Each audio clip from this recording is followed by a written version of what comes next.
Yo, what's up? Welcome to another build guide. So once they first showed us the trailer for Sentinel League and they also showed us, some of the new unique items, I immediately thought of a build, and so this was one of my plans for this league. So Echoes of Creation, they mentioned this helmet in the trailer, I believe. So what is special about this helmet? First of all, it is a Shaper drop, so it just drops as Shaper influenced. That is also important. That is what we also need for this build. I will just explain in a second. So what is special about this helmet? Skills deal more damage for each Warcry exerting them. So the more Warcries you use, the more damage you will get for your skill. So obviously, if you just spam a skill, it is gonna be hard to keep up with all the Warcry exerts, obviously. So that's why we want to pick a skill that doesn't hit that much. So that is why I picked Rage Vortex, because that is a skill that consumes rage, shoots out a cyclone, let's say, a moving cyclone, and it will just do some ticking damage. So more attack speed means more tick rate. So in your path of building, by the way, you will see something like 5 million damage, 6 million, 10 million, depending on your gear. It doesn't say DPS. That is actually the damage per tick, as far as I understand, because my total DPS is like 100 million. That is what is on my path of building. You can easily also see that DPS, it is more or less true, I believe, because in Feared, I just used like 1 or 2 Rage Vortexes and Adziri just instantly died, in Feared Invitation. That is also with Sheer Arrogance, those kind of new keystones, whatever they are called. So yeah, the DPS is respectable in the end. So yeah, your DPS is gonna be something like, you will see your damage in path of building, not DPS. You need to click full DPS, so it actually calculates the attack rate and multiplies it with that damage, so you will have something like 100 million maybe. Alright.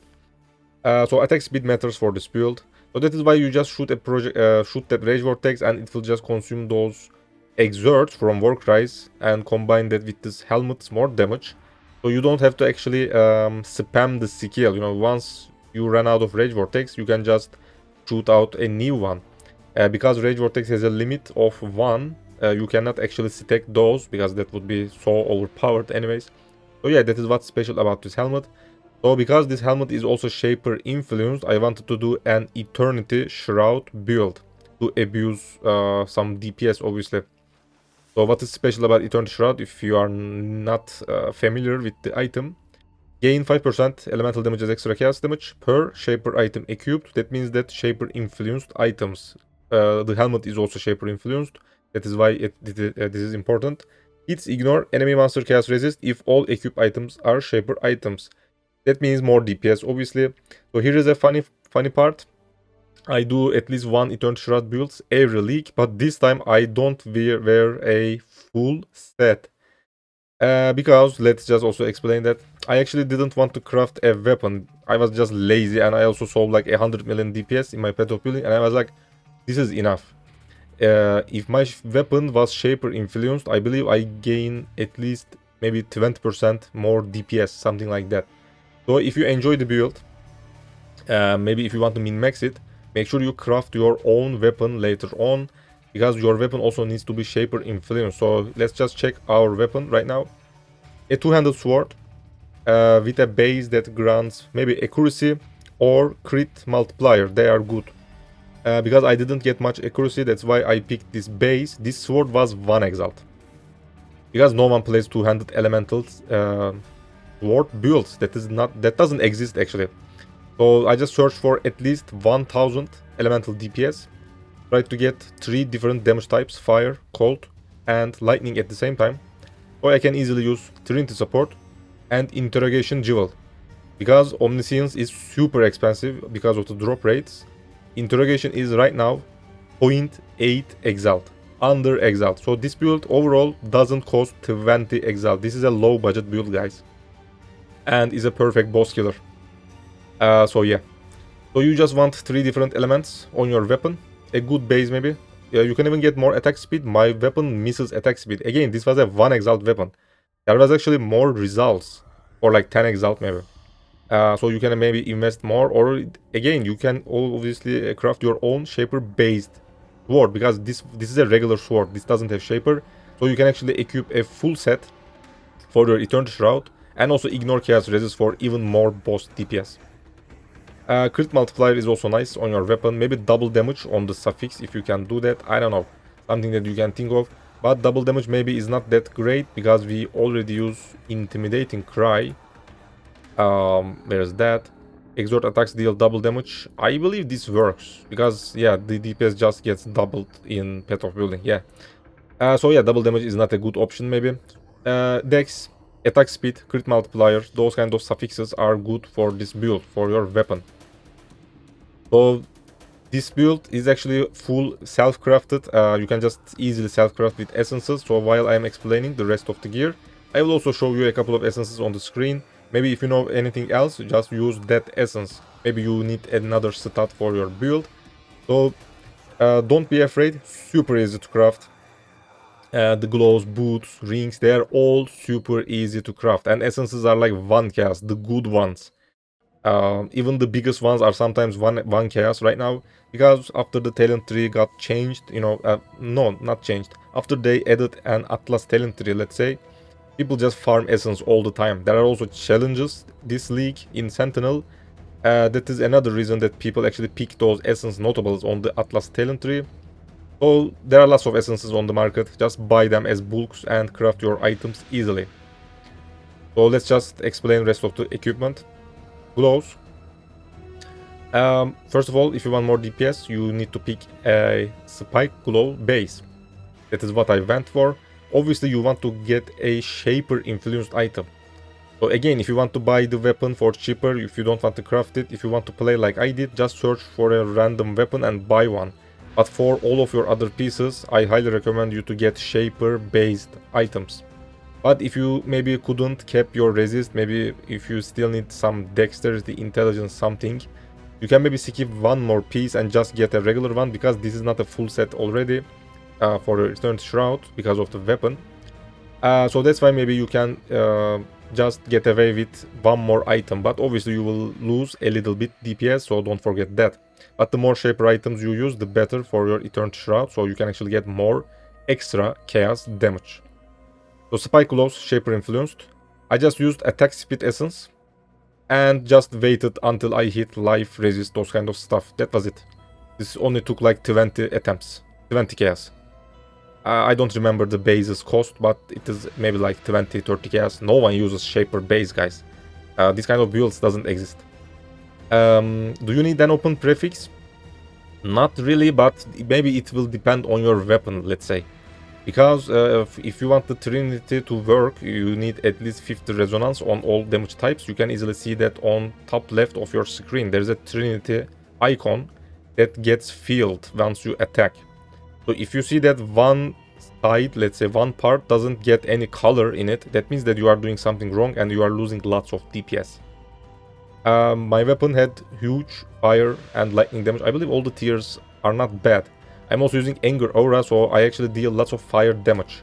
So I just wanted to balance that, so I can actually deal more lightning or maybe cold damage from time to time. So I can actually feel those bars in my Trinity.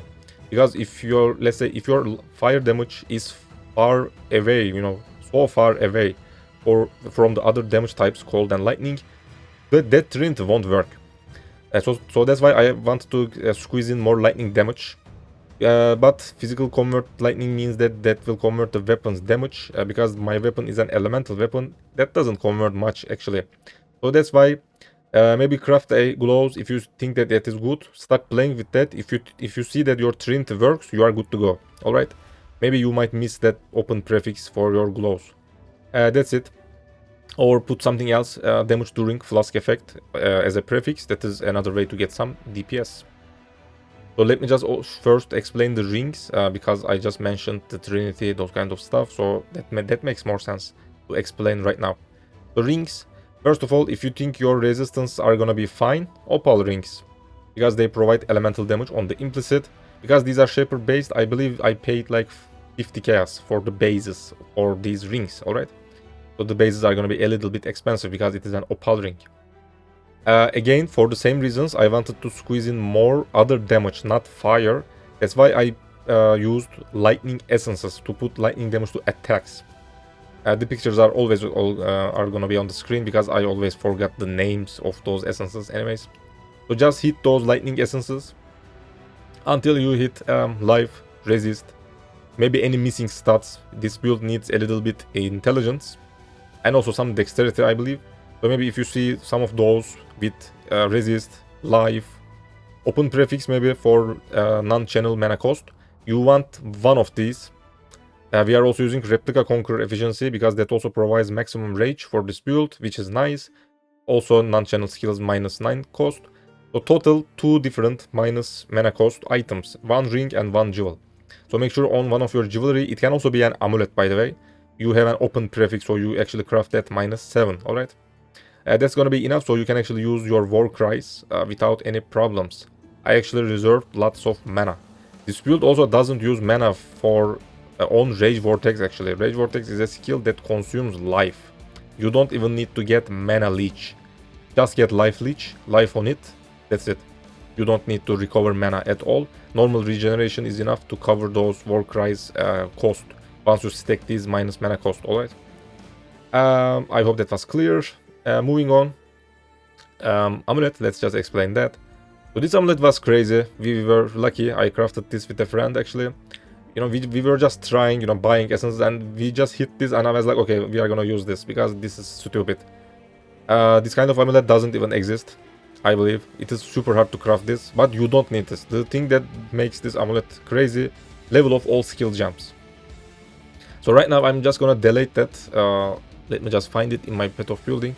I will just delete that +1 and I will just check how much DPS I will lose. Alright, I just lost or maybe 5 million DPS, total DPS.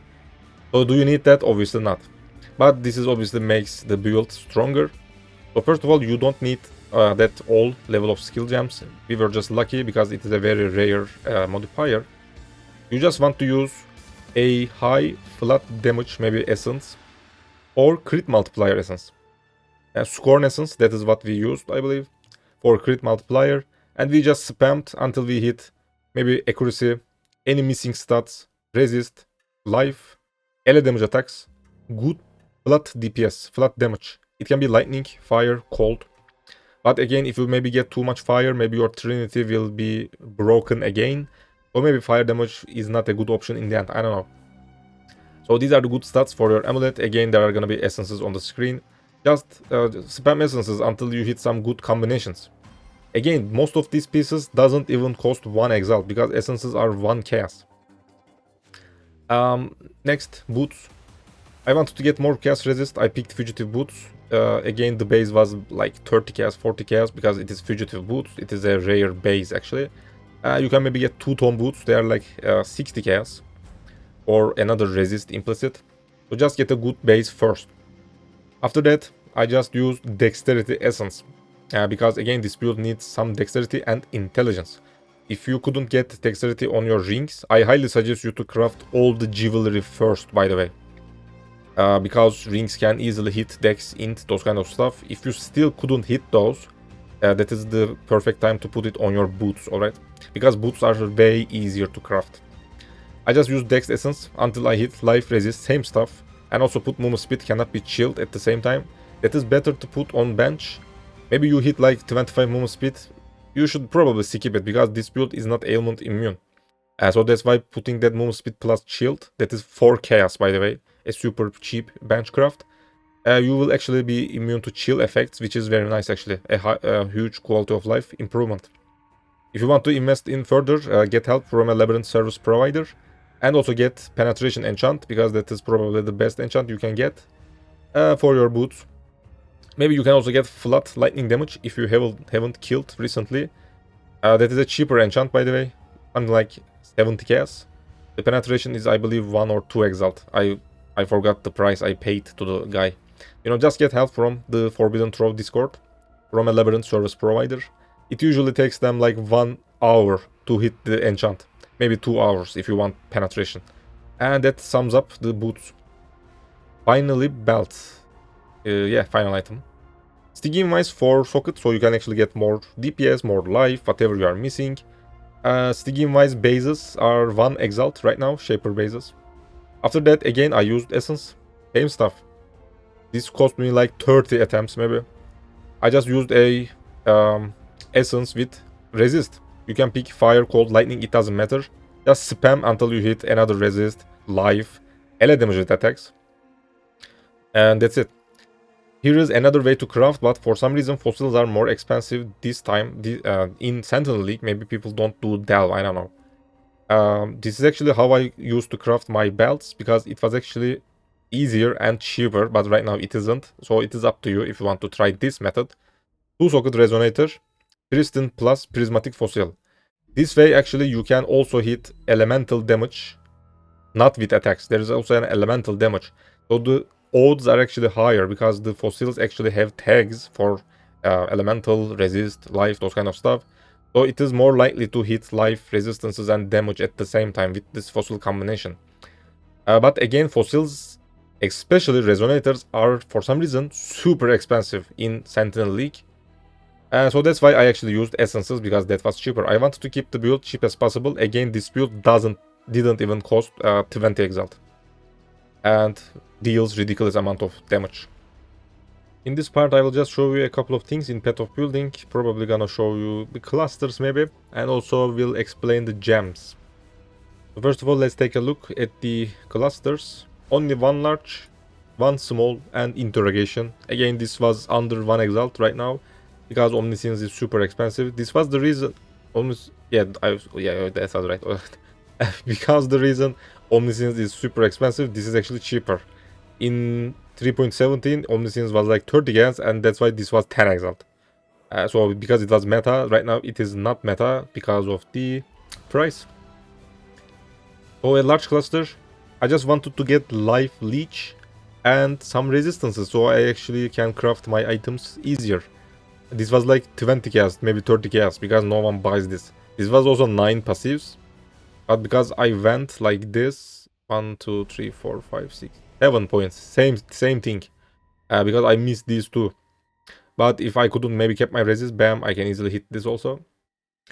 So yeah, beat the free for life leech, and also some damage while leeching. That won't work all the times, unfortunately. Can you get life leech from somewhere else? It is so far away. Normally it is here. So that's why you should probably put it on your cluster. There is also drive the distraction, I believe, another notable. So just check here, you know, craft item, check the cluster jewels, and then buy a jewel. So again, the reason that I use this is to get some resistances on the small points. These all provide 3 all res and total of 8 fire res. So I actually kept my resistances easier. So I can actually craft more DPS on my items. That was it. You can use another cluster, you don't have to use this. So yeah. Small with volatile presence for anger reservation. So I can actually reserve more stuff. This is again super cheap, no one uses this. Make sure you get mana reserve efficiency base. I believe that is the only base that can also get this, but not sure. So you can actually have some good mana reservation in the end. I played like with 50 mana left, because again the skill itself costs life, because that is how Rage Vortex works. You just want to leave some mana for your war cries. But let's just check the war cries mana costs, because we already lowered them with jewelry and replica conqueror efficiency. Or mana cost on my war cries, I believe. Let's just check. Yeah, they are all. No, this is mark. Yeah, 4 mana cost each. So you can actually play with some low mana left easily, let's say. These were about the clusters. What is this? Yeah, replica conqueror efficiency. This is also cheap. Forbidden jewels. I picked Valaco, so I can actually mitigate more physical damage. These are 50 chaos. You can easily pick any DPS notables. So just come here and hover your mouse, you know.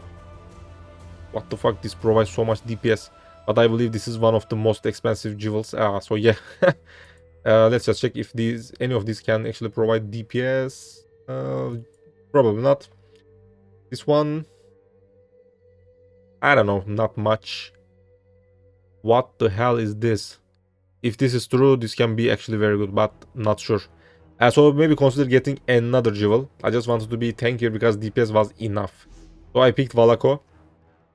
Max endurance charges. Gain endurance charge every second if you have used a Warcry recently. We use Warcries all the times. So this is the reason you can actually generate endurance charges. Plus regenerate life per endurance charge. So more recovery, more physical damage reduction.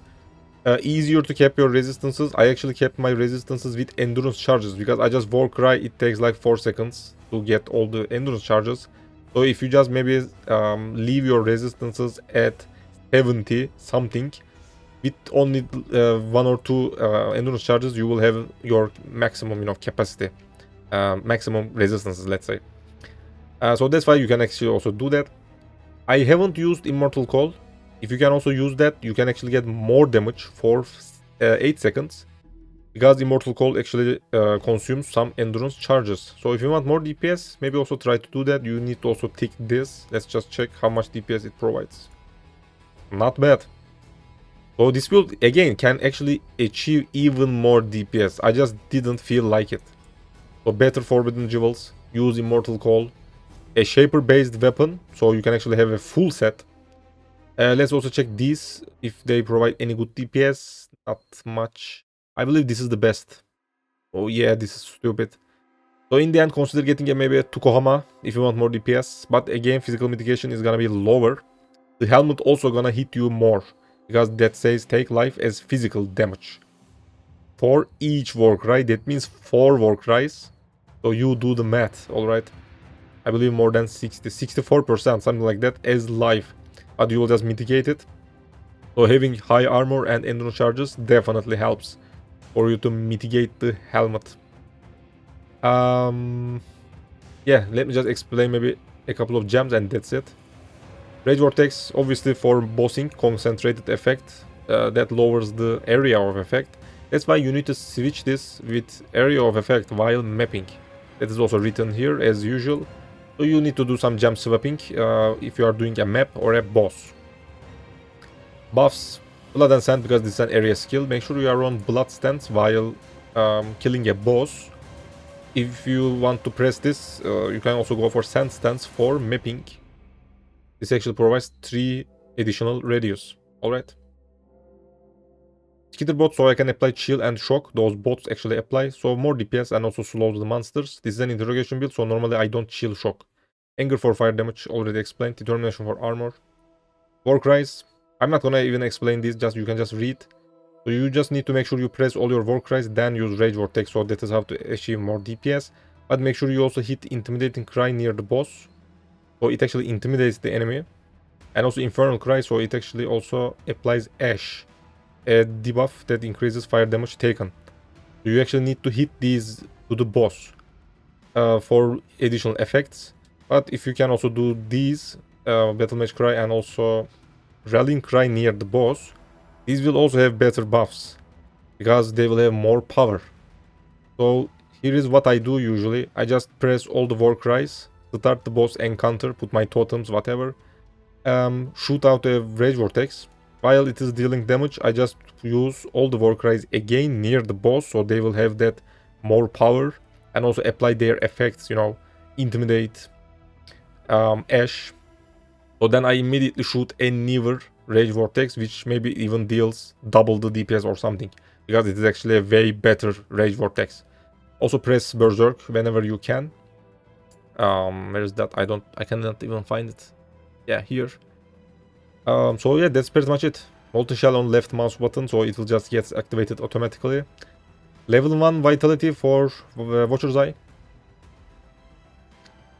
This is the Watcher's Eye I used. This was super cheap because no one uses this. Life gain for each enemy hit, because Rage Vortex hits, let's say, at least 13 times with my setup. You can actually recover so much life on single target. We are also getting some leech thanks to Feed the Fury. So good recovery in the end. Also each Warcry heals for 15% if you get this mastery. So it is super easy to heal your character. You can maybe skip this and get this instead. Damage for each Warcry recently. You use at least 4 or 5 of these. You can see that this actually gives us 12 million DPS. But this is for more recover. Again, if you want more DPS, you can easily do that. This build can easily achieve 150 million DPS. So if you want to burn bosses faster, maybe you can do that. Yeah, that's pretty much it. Don't even need to explain more stuff. Everything is clear. Thanks for watching. Don't forget to subscribe if you are new to the channel.